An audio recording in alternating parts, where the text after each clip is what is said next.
What's going on, everyone? So, Darvin Ham is just, I don't know what the answer is with him. He's just been awful, right?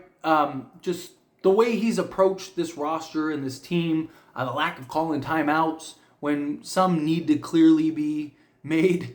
Also, he doesn't understand lineup structure, right? Like, he just is kind of almost like he's weaning it, right? It's almost like, like the park and rec leagues for like the kids, and it's like everyone has to play, right? And it's like, okay, well, who hasn't played? And, Prince is like, oh, I haven't played yet. It's like, okay, you go in there for 15 minutes. Like, that's kind of how it feels at times, right? It doesn't feel like there's a real flow to the rotation and adjustments based on matchups or, lineups that are on the court, right? And it's a real problem because not understanding how to structure rotations, right? Which is like, okay, how do you find that right balance, right? Like, you need to have like, skilled players are important for a reason, right? You need the shooter, you need the playmaker, you need the big man, you need the pieces to make it all make sense and give you the best balance of a lineup on the court. And the Lakers do have many pieces that kind of complement each other, but it's just like Darvin Ham just kind of throws out these weird, just random lineups.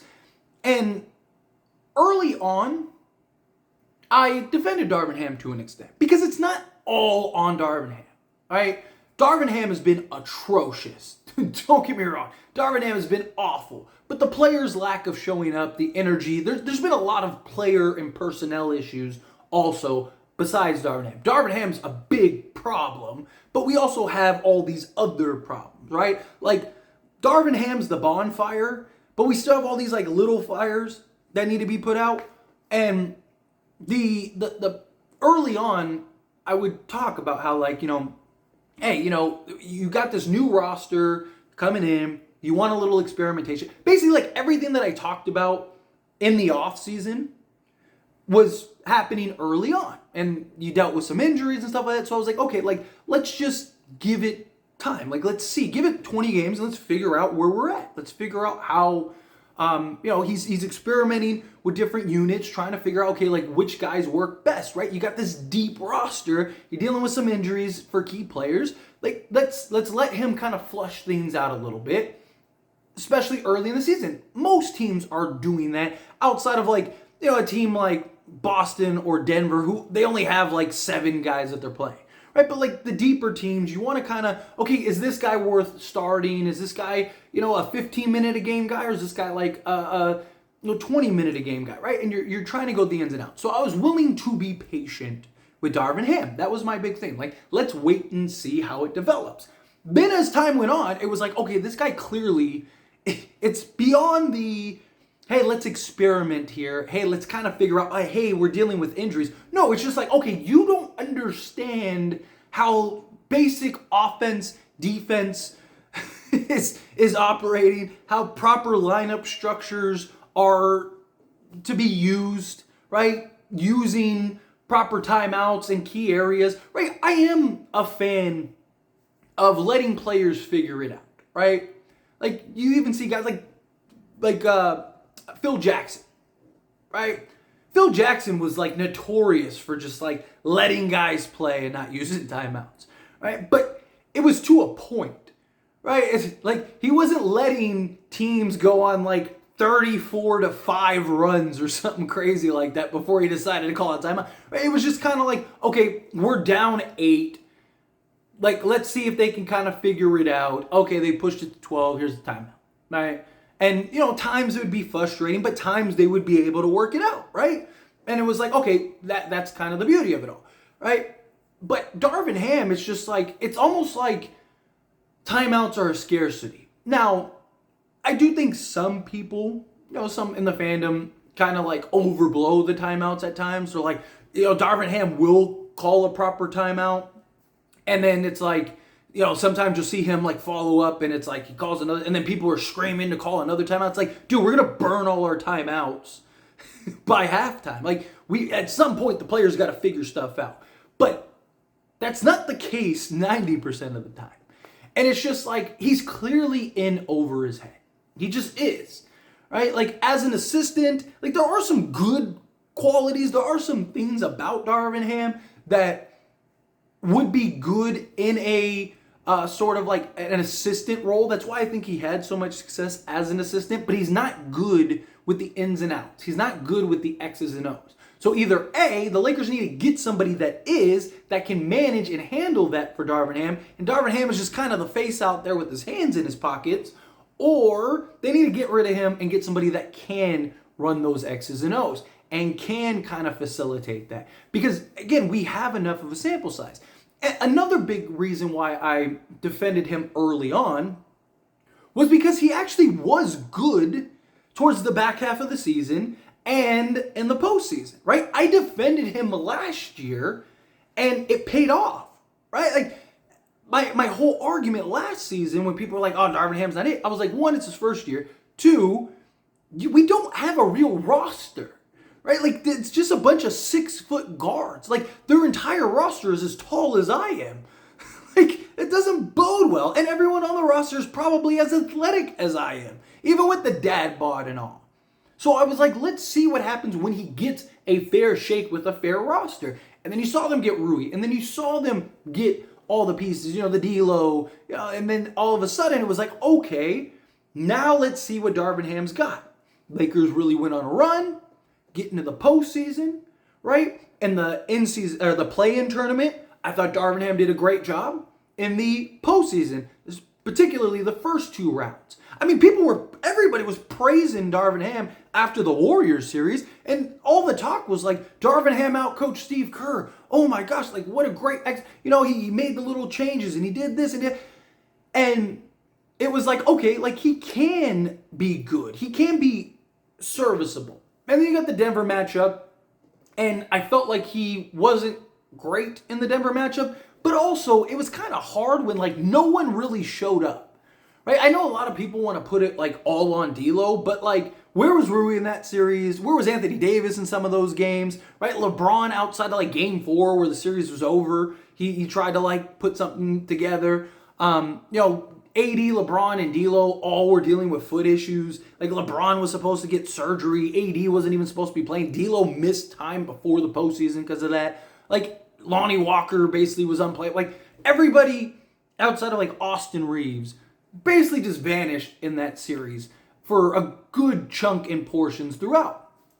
So I was kind of like, okay, took your lump, whatever, right? Like, bring key guys back. Let's run this back. Let's see what Darvin Ham can do full offseason, full training camp, full preseason, full regular season.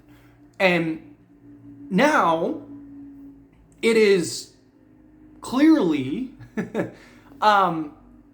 aware that it was because the playoffs last season was very simplified, right?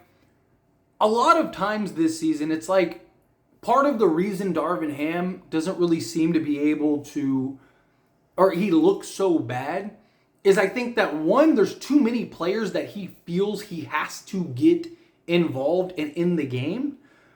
And everything is kind of like expanded in the regular season, right?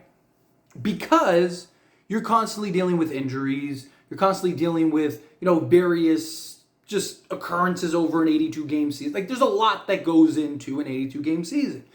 And he's not great at like on the fly, in the moment, oh, we're supposed to be beating this team by 20 and we're not. How do we fix this? How do we correct this? Oh, all these guys are NBA players, so they all should be really good. Everybody needs to pick. Like, it's those kind of things that I think in the regular season, it's not simplified, right? There's all these different possibilities that he overthinks and at times kind of tries to be big brain about, and at times he's not good when he has to think, essentially, right? Where you look at last year's postseason run, it was very simple. AD and LeBron are on the block. Everything runs inside out. LeBron and AD dominate down low, right? Everyone else is out on the perimeter. playing the 4-out one in, right? But he kind of just gave everything to LeBron and AD and said, here. And in the first 2 rounds, it worked. And it was great. And he didn't really have to make these adjustments. You didn't really have to make these changes game to game. Because one, you're kind of running through teams. But also, like, in the postseason, most of your real, like, big changes are kind of game to game.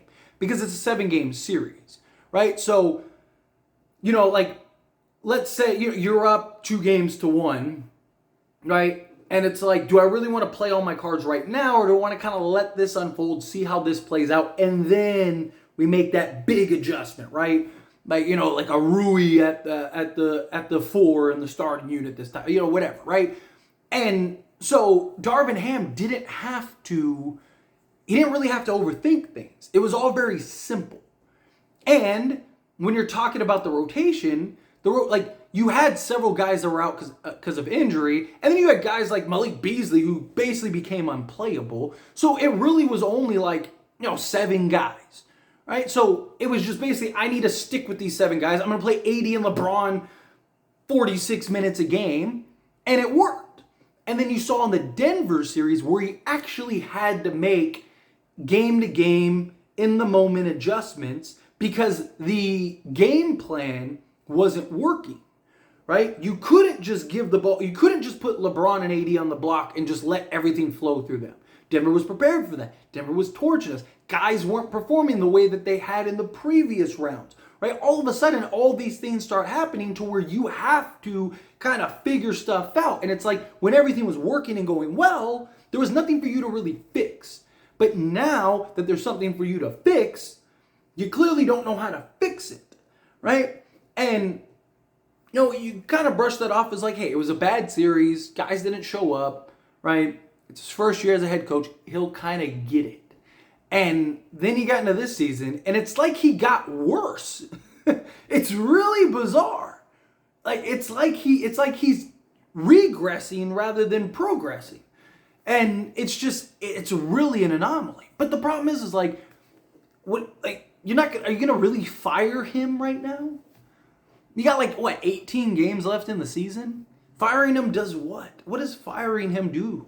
Nothing. It doesn't solve anything. It doesn't do anything, right? And you can run the risk, as crazy as it sounds, you can run the risk of being worse. As silly as that may sound to some people, but you can, right? Because let's say you fire Darvin Ham and Phil Handy comes through and he takes over. One, you don't know if he can actually be a head coach in the X's and O's, but even if he can, it's still a whole process because now you got to kind of flush everything out. You got to kind of try to figure out, okay, what direction are we going now? What worked? What did it? You're basically starting from scratch, right? You even saw with, Milwaukee. Milwaukee changes their coach and they're struggling. They're having issues, right? And they went on that nice little win streak, but a lot of that was just bad teams that you were probably going to beat anyway, right? So and now they're starting to play good teams and they're just getting ran through. And they started 3-7. Why? Because guess what? Doc Rivers had to come in and reshape everything and try to figure everything out. He just had 30 games or whatever it was, 35 games that he's going to have when all is said and done, where a Phil Handy or whatever would only have 18. So I don't buy the Lakers firing him this year, which means we're kind of stuck with him. I expect him to be fired in the offseason, though. You got to. You can't go in another year. The problem is, I don't trust the Lakers to get to the playoffs, but I do trust them in the playoffs, right? Because I just think, again, LeBron James and Anthony Davis, if they're healthy, everything's just going to be, here you go, right? So you're not going to have to, you're still going to have to rely on other guys, but they're going to kind of elevate more, and more is going to be put on their shoulders and kind of flow through them. So I do expect the Lakers to be better in the postseason. And I do like them matching up against basically everybody but Denver, and it looks like Sacramento, right? So my thinking is okay, if we get to the postseason, I actually think that they could have some success. Problem is the more success they have in the postseason, the more likely Darvin Ham is to stick around. If Lakers make the conference finals again, do the Lakers go, well, hey, Darvin Ham, even with all his flaws, the Lakers got to the conference finals 2 straight years. So is he really that bad, right? Or is it kind of the roster structure? Do we just need a third star, or do we need more athleticism, or do we need and now Darvin Ham will be good? That's where the problem lies. But I don't know. We'll see. Time will tell. But anyway, as always, this is a discussion. I pass the question on you. Let me know your thoughts and opinions down in the comments below. Had to get this rant out. It's frustrating. It's really frustrating.